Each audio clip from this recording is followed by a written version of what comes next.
इस चैनल पे यार मैंने पीसीएम और पीसीबी के रिगार्डिंग काफ़ी सारे टाइम टेबल्स अपलोड करे हैं, लेकिन जब भी मैं टाइम टेबल की वीडियो अपलोड करती हूँ ना तो मेरे पास इंस्टाग्राम पे डीएम पे और वीडियो के कमेंट सेक्शन भरा रहता है एक चीज़ से कि पीसीएमबी वाले स्टूडेंट्स का क्या, इनका टाइम टेबल तो कोई बता ही नहीं रहा है। हमको तो एक एक दिन में 4-4 सब्जेक्ट्स मैनेज करने होते हैं, इतना सारा सिलेबस है, हम कब तक हमारा सिलेबस खत्म करें, कब हमें रिवाइज कर लेना चाहिए, हमारे वीकली क्या गोल्स होने चाहिए। इन सारे क्वेश्चन का जवाब आज आपको इस वीडियो में मिल जाएगा। बस एक रिक्वेस्ट है, इस वीडियो को पूरा एंड तक देखना, क्योंकि अगर एंड तक नहीं देखोगे तो गड़बड़ हो सकती है, फिर तुम वीडियो के लूप होल में घुस जाओगे, कभी इसकी वीडियो चला लूँ, कभी उसकी वीडियो स्ट्रैटेजी देख लूँ, उससे कोई फर्क नहीं पड़ेगा। इस वीडियो के तुरंत बाद में बस ये देखो और अपना प्लान सेट करो, पढ़ने बैठ जाओ, क्योंकि मेरा काम है तुम्हें बताना और तुम्हारा काम है एग्जीक्यूट करना। जब तक एग्जीक्यूट नहीं करोगे सारी स्ट्रैटेजी बर्बाद है तुम्हारी, ठीक है। So hi everyone, my name is Ekta Suri, very very warm welcome to this YouTube channel. ही कहे तो चैनल को सब्सक्राइब करना, क्योंकि यहाँ पर आपको बायोलॉजी के बहुत इंपॉर्टेंट लेक्चर जो कि बेसिक से होते हैं वो मिलते हैं, केमिस्ट्री के भी इंपॉर्टेंट लेक्चर्स मिलते हैं जो बोर्ड एग्जाम के पर्सपेक्टिव से इंपॉर्टेंट है। अभी स्टार्ट नहीं हुई अपलोड करने, लेकिन जल्दी स्टार्ट करने वाली हूँ। इसके अलावा तुम टेलीग्राम चैनल मेरा ज्वाइन कर सकते हो, डिस्क्रिप्शन बॉक्स में लिंक है, जहाँ पर मैं शेड्यूल्स तुम्हें भेजती रहती हूँ, तुम्हारे टारगेट्स भेजती रहती हूँ, एंड इसके साथ में तुम्हें टेलीग्राम पे नोट्स भी मिलते रहते हैं। तो चलो वीडियो शुरू करते हैं। देखो, टू द पॉइंट बात करते हैं। पहले तो तुम्हें ब्रॉडर पिक्चर देखनी पड़ेगी कि सिलेबस कब तक खत्म होना चाहिए।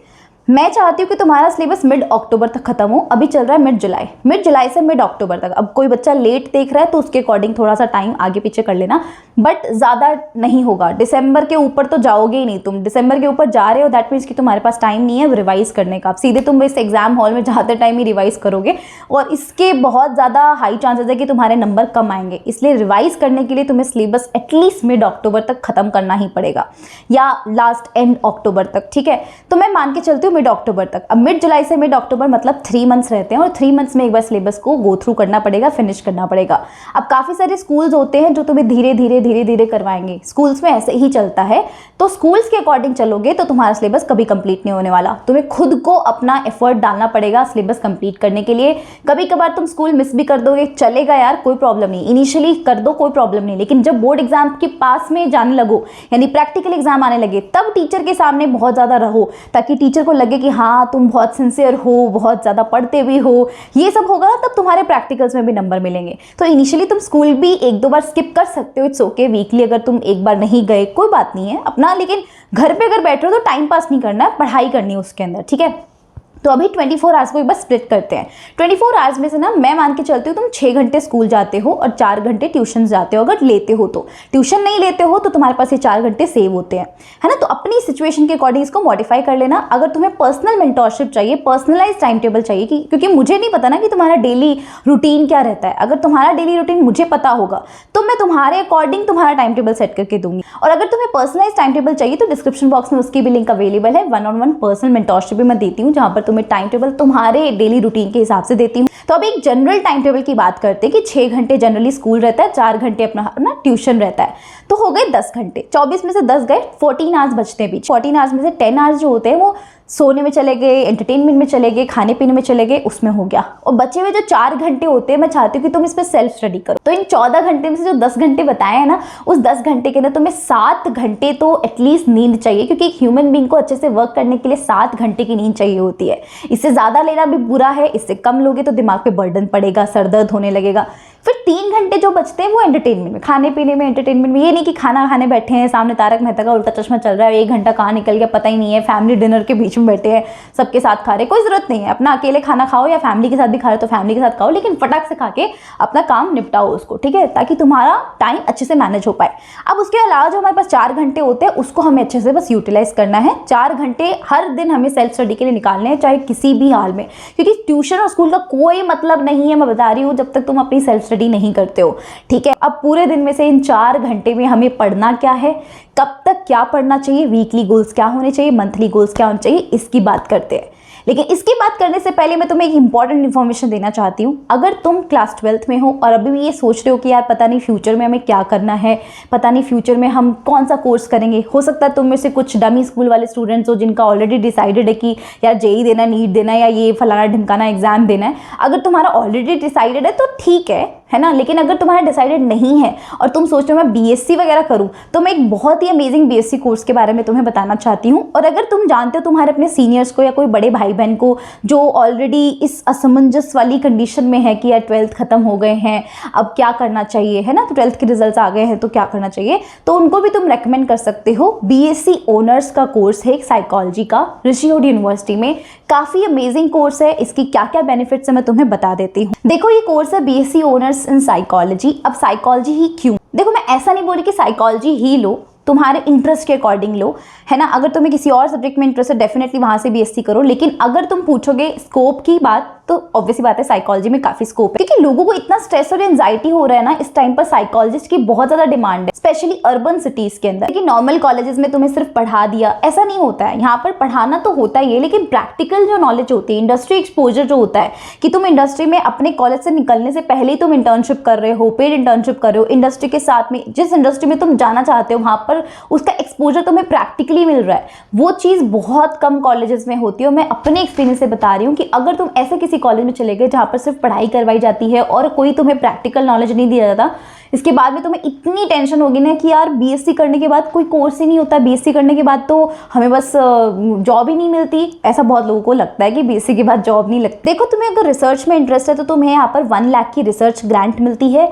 जो कि तुम्हें फर्स्ट सेमेस्टर से मिलना शुरू हो जाती है, और इसको तुम आगे यूज भी कर सकते हो ड्यूरिंग योर इंटर्नशिप्स। और अगर किसी इंडिविजुअल को डिसेबिलिटी है या कोई मेडिकल कंडीशन उसके साथ में है, तो इस चीज को असिस्ट करने के लिए भी यहाँ पर ह्यूमन ऑगमेंटेशन लैब भी प्रेजेंट है इस यूनिवर्सिटी के अंदर। साथ में तुम्हें पेड इंटर्नशिप प्रोवाइड करवाई जाएगी। भाई, कॉलेज के बाद में इंटर्नशिप ऐसे ही ढूंढना बहुत मुश्किल होता है। मैं लिटरली अपने कॉर्पोरेट एक्सपीरियंस से बता रही हूँ, मैंने भी जॉब करी हुई है, तो कॉर्पोरेट सेक्टर में घुसना बहुत मुश्किल होता है। तो अगर तुम्हें इंडस्ट्री एक्सपोजर चाहिए और अगर तुम्हें कॉलेज ही अगर पेड इंटर्नशिप दिलवा दे तो बहुत ही अच्छी चीज होती है। तुम्हें 2 पेड इंटर्नशिप यहाँ पर मिलती है। और यही नहीं, सिर्फ इंडिया ही नहीं भाई, इंडिया के बाहर जाने का भी सपना है ना, तो वो भी अपॉर्चुनिटी तुम्हें यहाँ पर मिल सकती है ग्लोबल स्टडी ट्रैक के थ्रू। बच्चे इंटरनेशनल बिजनेस और इनोवेशन के एक्सपोजर के लिए बाहर दूसरी कंट्रीज में भी जा सकते हैं, जैसे कि Singapore, silicon valley, London, Israel जैसी कंट्रीज में भी जाकर तुम एक्सप्लोर कर सकते हो ग्लोबल स्टडी ट्रैक के थ्रू। इसके अलावा कॉलेज में सारथी काउंसलिंग क्लब भी चलता है, जहां पर तुम्हें इंडस्ट्री एक्सपोजर के लिए और रियल वर्ल्ड एक्सपीरियंस के लिए वर्कशॉप्स दी जाती हैं, ट्रेनिंग दी जाती हैं, सेमिनार्स लिए जाते हैं, तो इसका भी तुम फायदा उठा सकते हो।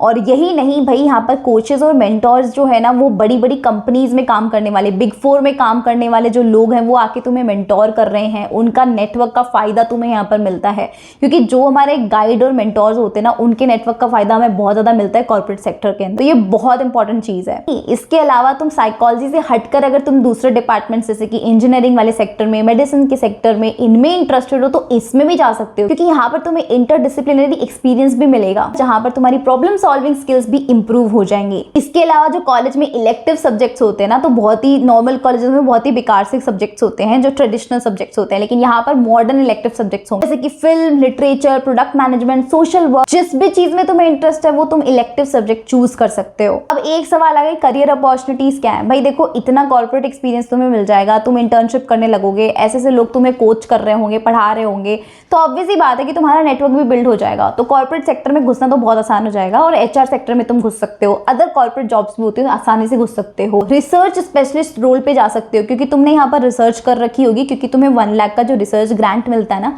वो तुम्हें मोटिवेट करता है रिसर्च वाली फील्ड में जाने के लिए। तो अगर तुम वहां जाना चाहते हो तो उस रोल पे भी तुम्हारे पास करियर पाथवे बहुत अच्छा होता है। और इसके अलावा if you want to become an entrepreneur, तो इसके लिए भी तुम्हें कॉलेज पूरा सपोर्ट करता है। इस कोर्स में एनरोल करने का यही फायदा है कि तुम्हें मल्टीपल सेक्टर्स मिलेंगे। ऐसा नहीं है कि तुम एक ही जगह पे स्टक हो गए, अच्छा मैंने बीएससी करी है, जॉब नहीं मिलेगी या नहीं मिलेगी पता नहीं है, लेकिन अच्छे कॉलेज में जाओगे, अच्छी जगह जाओगे तो तुम्हें एक्सपोजर मिलेगा। इसीलिए लोग कहते हैं ना, अच्छे कॉलेज में जाना चाहिए। तो that is why I am saying कि अगर अच्छे कॉलेज में जाओगे तो इंडस्ट्री एक्सपोजर मिलेगा, तो आसानी से चुटकियों में जॉब लग जाएगी। क्योंकि कॉलेज के बाद में इंटर्नशिप लगना एक बहुत बड़ी महाभारत होती है जो सबकी नहीं लगती है। इसीलिए बोल रही हूँ कि स्किल्स ले लो, कॉलेज के टाइम पर बहुत इंपॉर्टेंट होती है, जो ये कॉलेजेस प्रोवाइड करवा देती हैं तुम्हें।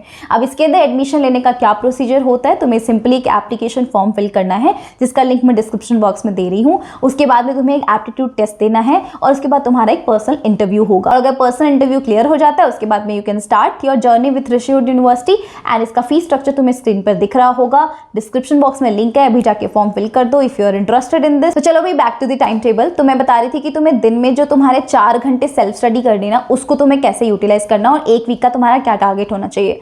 देखो एक वीक का टारगेट एटलीस्ट तुम्हारे 4 चैप्टर होने चाहिए।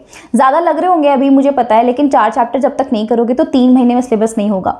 अगर तुम चाहते हो कि भाई एक वीक में हमसे 2 ही चैप्टर होंगे, हमसे नहीं होते, क्योंकि ऐसे बहुत से स्टूडेंट्स मेरे पास पर्सनल मेंटरशिप में भी आते हैं, कहते हैं कि हमारा जो एक चैप्टर होता है वही एक वीक पे चलता रहता है, 4 चैप्टर आप कहाँ से बता रही हो, हम नहीं कर पाएंगे। तो नहीं कर पाओगे तो फिर घिसते रहो उसको, दिसंबर तक, फेब तक घिसते रहो। फेब में तो बोर्ड एग्जाम ही आ जाएंगे, जनवरी तक घिसते रहना। प्रैक्टिकल कब करोगे? प्रैक्टिकल भी आने वाले हैं, इसीलिए बोल रही हूँ कि थोड़ा प्रॉपरली मैनेज करके चलो, थोड़ी खुद से पेस बढ़ाओ। टीचर जो ना स्कूल वाले, वो तुम्हें भगा भगा के नहीं पढ़ाने वाले, तो उनके भरोसे बैठोगे ना कि ये हमारा सिलेबस फटाफट कंप्लीट करवाएंगे, नहीं करवाएंगे।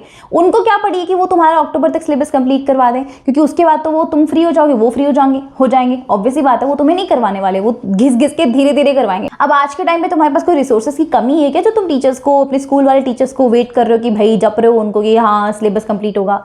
तुम खुद से करो ना। यूट्यूब पे सारा लेक्चर प्रोवाइडेड है, यूट्यूब पे सारा कंटेंट है।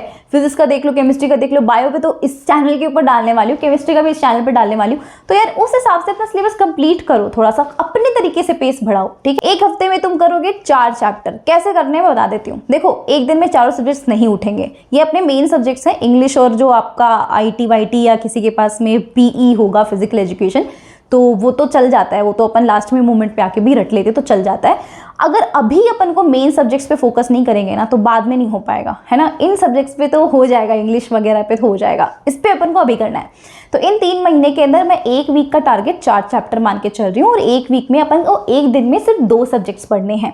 फिजिक्स पढ़ लिया बायो के साथ में, केमिस्ट्री पढ़ लिया मैथ्स के साथ में। ये मैंने कॉम्बिनेशन बनाया है। अब तुम इस कॉम्बिनेशन को अपने अकॉर्डिंग चेंज भी कर सकते हो। मान लो तुमने अगर आज फिजिक्स और बायो पढ़ा है, कल तुम केमिस्ट्री और मैथ्स पढ़ लो, फिर तुम फिजिक्स और बायो पढ़ लो, फिर तुम केमिस्ट्री और मैथ्स पढ़ लो, ऐसे मैनेज कर लो। अभी फिजिक्स और बायो में तुम्हें क्या करना है, एक चैप्टर को तुम्हें ना कम से कम 3 दिन में कंप्लीट करना है। अब ये नहीं कि एक चैप्टर लेकर बैठ के फिजिक्स का, अच्छा आज शुरू कर रहे हैं तो अब 3 दिन तक हम फिजिक्स ही फिजिक्स पढ़ेंगे, नहीं।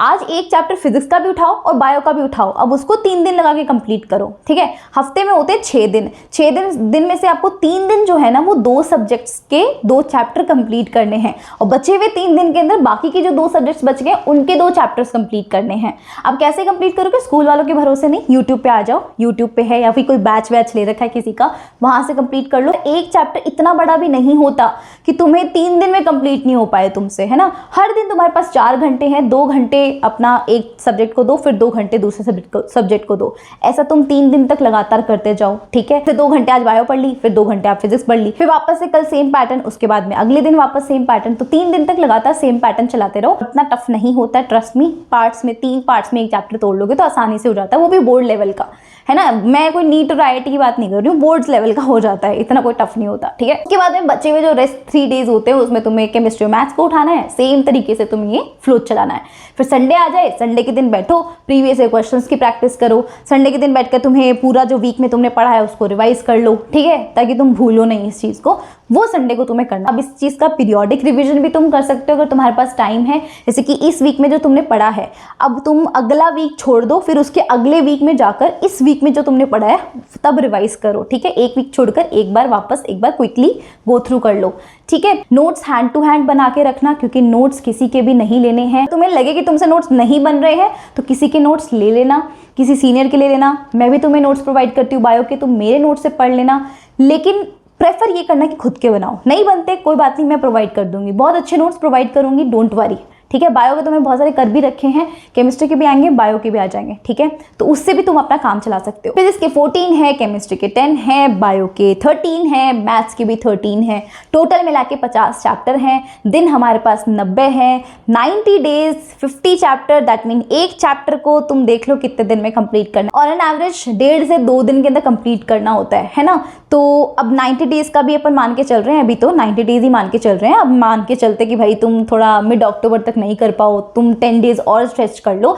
तो 90 से 100 डेज तक चलते हैं। 100 डेज 50 चैप्टर, एक चैप्टर को तुम धीरे धीरे भी 2 दिन में कंप्लीट करोगे तो हो जाएगा, वो बोर्ड लेवल का हो जाता है, ये बता रही हूँ मैं तुम्हें, ठीक है। तो मैं तो तुम्हें ये बोल ही नहीं रही हूँ कि एक चैप्टर को लेकर तुम 2 दिन तक बैठे रहो, ये तो करना ही नहीं है तुम्हें तो 3 दिन तक 2 सब्जेक्ट्स को पैरेलली चलाना है, और उसको 3 पार्ट्स में तोड़कर हर एक छोटा छोटा पार्ट कंप्लीट करना है। ये पूरा टाइम टेबल थोड़ा सा टफ है जानती हूँ, लेकिन इम्प्लीमेंट करना इतना मुश्किल नहीं है। करोगे तो यार होगा, 70-80% ही सिलेबस कंप्लीट होगा, तो वो भी बहुत अच्छी बात है। नहीं करोगे तो तुमसे 20% भी सिलेबस आज भी कंप्लीट नहीं होगा, कल भी तुम आओगे सेम बात पूछने के लिए टाइम टेबल बता दो, तब भी नहीं होगा। इसलिए बोल रही हूँ कि प्लीज़ इसको थोड़ा सा अच्छे से यूज़ करना, और अभी से बस अपना प्लान बना लो। इस वीडियो के तुरंत बाद किसी और वीडियो की तरफ चले गए हो ना, तो देख लेना, समझ लेना कि तुम सच में एक लूज़र हो जो वीडियो से वीडियो भागता रहता है, ठीक है, जो अपना काम कर ही नहीं रहा है। क्योंकि जब तक खुद से हाथ नहीं चलेगा ना, तब तक मैं कितना ही बोलती रहूँ, क्या ही फर्क पड़ता है, मैं बोल दूँ कोई और बोल दे, कोई फर्क नहीं पड़ता, ठीक है। जब अपना दिमाग चलेगा, अपने हाथ चलेंगे ना कि हाँ यार मेरा सच में है काम इतना इंपॉर्टेंट, तो इम्पोर्टेंस खुद को खुद दो, ठीक है। स्टार्ट हो जाओ बस। अब इससे ज़्यादा ज्ञान मैं नहीं दूंगी। हाँ रुको, एक बहुत इंपॉर्टेंट बात है, मुझे एक बहुत इंपॉर्टेंट चीज़ चाहिए तुम लोगों से, कमिटमेंट। तुम जब तक कमिटमेंट नहीं करोगे ना, तब तक कुछ नहीं होगा। मैं फिर बता रही हूँ, चाहे किसी की वीडियो देख लो, कुछ फर्क नहीं पड़ेगा, तुम्हारी तरफ से कमिटमेंट आना चाहिए। और अगर तुम कमिटमेंट देने के लिए रेडी हो, तुम आज स्टार्ट करने के लिए रेडी हो, इस वीडियो के कमेंट्स में जाकर मुझे बस लिख देना आई एम फॉलोइंग, लिख दोगे, मुझे समझ में आ जाएगा कि तुम फॉलो लिटरली कर रहे हो टाइम टेबल, और अभी से ही स्टार्ट करो कि तुम दूसरी वीडियो पे नहीं जा रहे हो। That means you are a serious student, ठीक है। So on that note, this is Ekta Soni signing off for the day. Thank you so much for watching this video. मिलते हैं नेक्स्ट वीडियो के अंदर, तब तक के लिए वीडियो को लाइक करना, शेयर करना एंड चैनल को सब्सक्राइब करना मत भूलिएगा। सी यू सून, बाय बाय।